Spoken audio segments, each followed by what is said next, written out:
제 5절 삼동의리를 보겠습니다. 을목일주인데 삼동이니까 해자축이겠죠. 해월, 자월, 축월 이렇게 되겠죠. 이 해자축월의 을목이 어떨 것인가. 뭐 느낌으로도 벌써 해자축이 뭐죠? 춥잖아요. 추운 겨울의 을목이니까 당연히 뭐가 필요하겠어요? 병화가 필요하겠죠. 조우 개념이 병화가 필요할 것이다. 토가 봄남하면 뭐가 필요하겠어요? 뭐 무토가 필요 있겠죠? 무토가 필요해서 그걸 좀 해줘야 되겠죠. 녹여주면서 물을 제어해주고, 그다음에 간목에게 힘이 되어주는 게 있어야 되겠죠. 네, 근데 뭐 비겁이라든가 물은 필요가 없겠죠. 물은 많으니까 물은 있다고 전제하에서 여기서 비겁. 그러니까 추운 겨울이니까 물이야 크게 도움이 안 될 거고, 토가 있어서 오히려 물을 제어를 해주고 병화가 따뜻하게 해주고 그리고 비겁이 좀 필요할 수 있겠죠. 간목이라든가 을목이 있어서 비겁이 있어야 되지 않을까 이렇게 생각해 봅니다.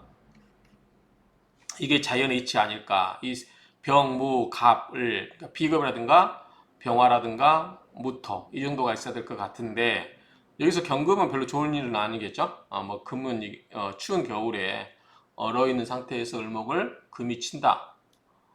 그러니까 목의 성분은 괜찮을 거고 화도 괜찮을 거고 토도 괜찮을 건데 뭐 금의 성분이라든가 수의 성분, 금수는 좋지 않을 것 같다. 이런 전제에서 한번 보도록 하겠습니다. 근데 우리가 시작하기 전에 이제 예측을 해보는 거예요. 이렇게 해서 이렇게 되면 어떻게 될 것인가 이런 상태인데 이 생각이 얼마나 맞는지 이제 구체적으로 문장을 보면서 하나씩 해보겠습니다.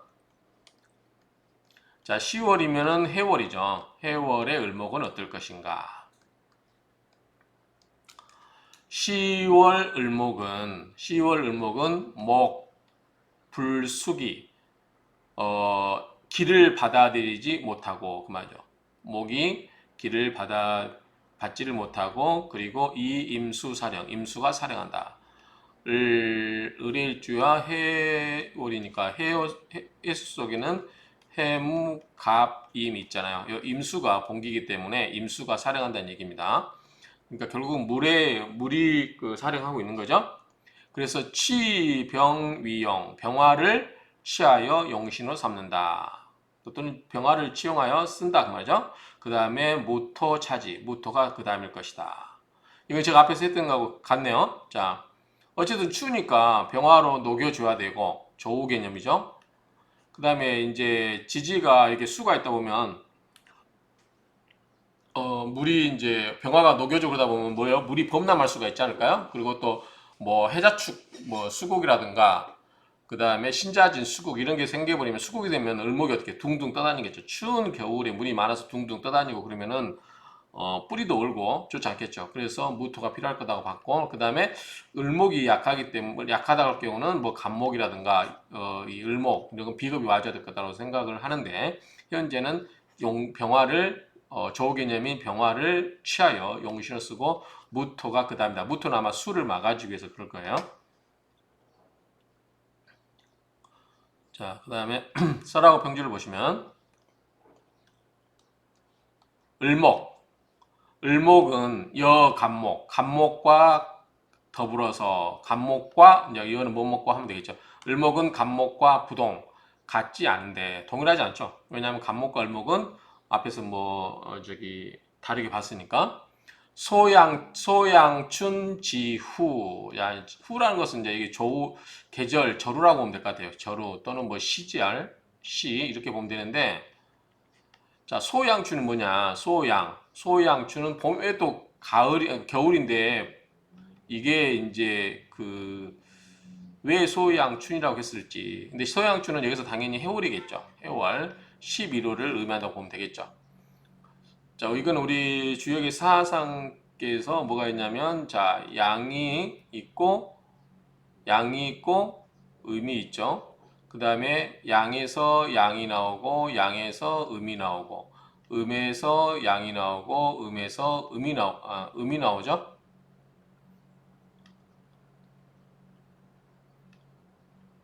자, 이게 노양이에요.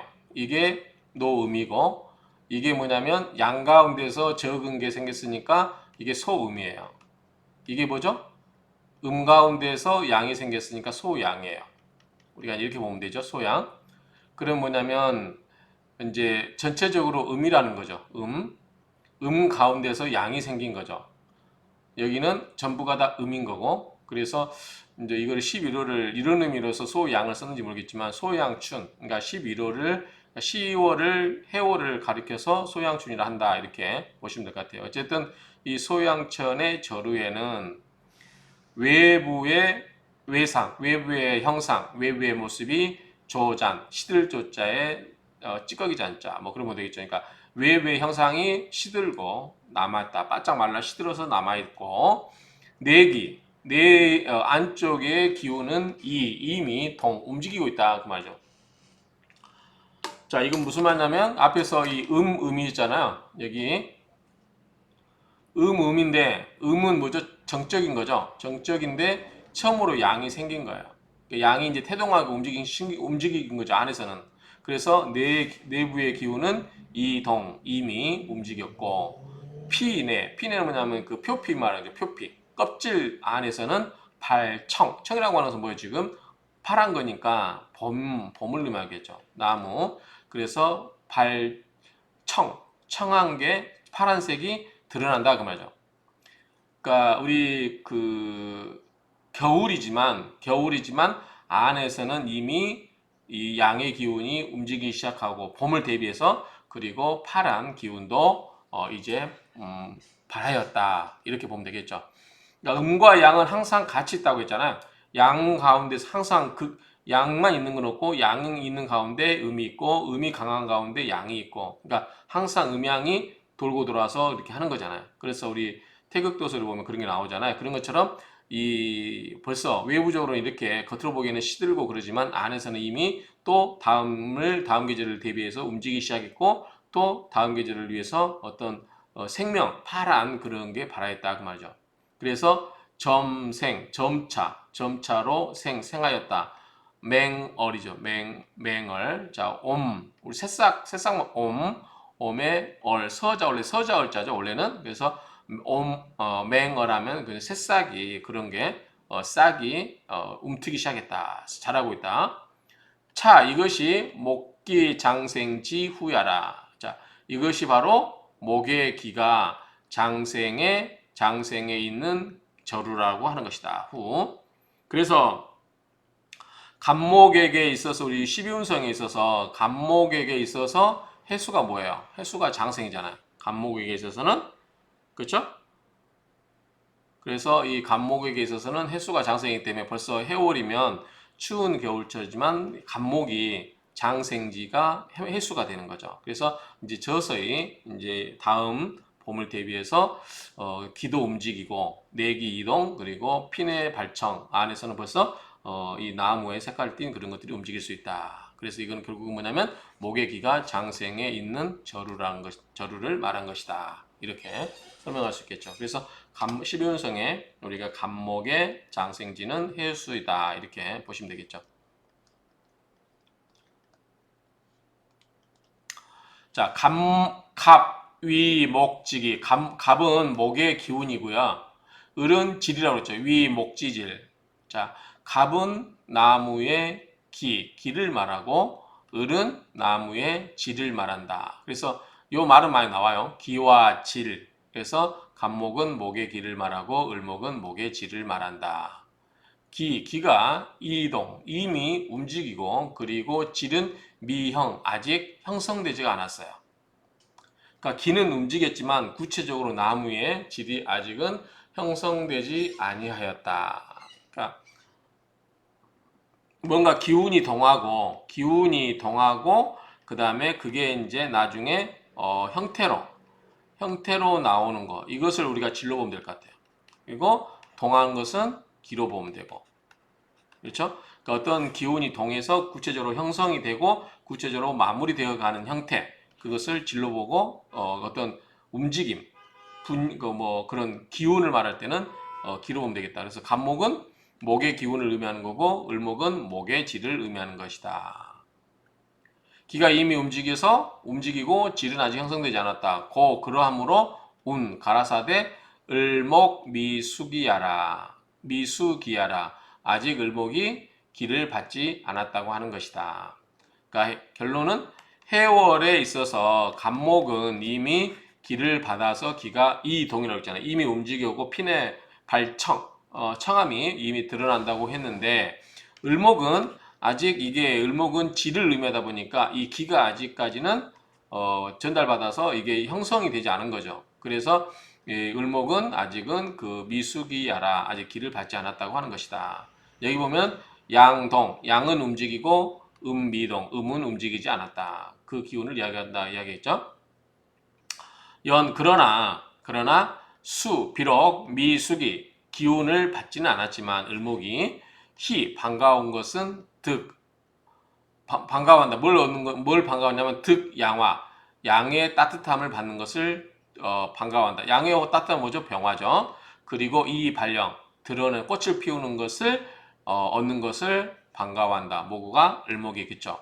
한목 향양, 차가운 나무가 양을 햇빛을 향하니 반드시 병화의용, 병화를 써서 용신으로 써야 된다. 또는 치용해야 된다. 병화를 써서 써야 한다.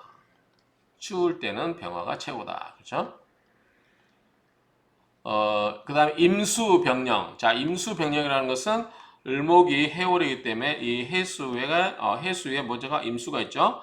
임수가 사령하고 있으므로 원령을 장악하고 있으므로 수왕목부, 수가 왕하고 목이 둥둥 떠다닐 수 있다. 이 무토위 제병지 이야기라. 여기서 뭐죠? 수가 둥둥 떠다니기 때문에 이 수가 뭐예요? 수가 병이라는 거죠. 이게 병이라는 거죠. 그러면 이거를 수를 눌러주는 건 뭐예요? 무토죠. 무토로 토국수를 해줘야 되죠. 그럼 무토가 뭐가 돼요? 병을 치료하는 약이 되는 거죠. 그래서 여기 보면 무토가 무엇이 된다.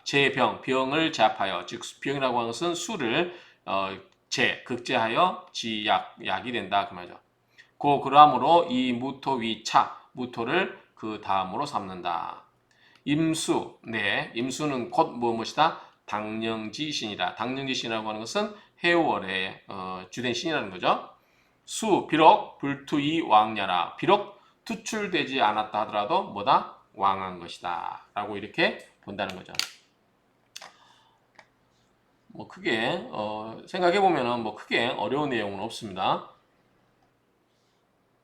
자, 그 다음 걸 보시면 병무양투, 병화와 무토가 양투 두 개가 투출되면 과갑정연, 과거시험은 정해져 있고 과거급제는 정해져 있고 병화는 있는데 무토가 없으면 어떡하냐.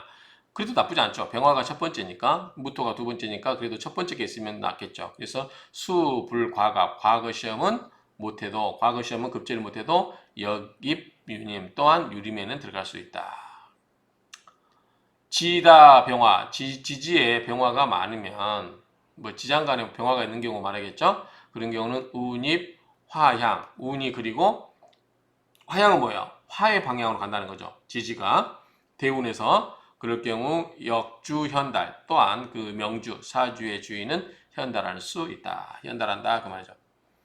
어쨌든 병화하고 무토가 병화를 첫 번째로 삼고 무토를 두 번째로 삼는다고 그랬어요. 그래서 병화가 있으면은 병화 두 개가 있어야 과거시험을 합격하는데 병화만 있고 무토가 없으면 과거시험은 못해도 역시 그래도 유리면은 들어간다. 병화가 많으면 병화가 많고 운이 병화운으로 흐르게 되면 현달하게 된다. 앞에서 했던 말의 연장선으로 보면 되겠습니다. 그 다음에 설하고 병지를 보시면 병무 이자지 중, 자 병화와 무토의 이자지 중 두 개 것의 가운데 즉 두 개 중에 그 말이죠. 병화와 무토 이자지 중 두 개 중에 이 병이 병화로 하여금 뭘 삼는다? 중요한 용신으로 삼고 또는 중요한 용신이 되면 무토가 거병지약 병을 제거하는 약으로 쓰인다. 약이 된다 그 말이죠. 병을 제거하는 약이 된다.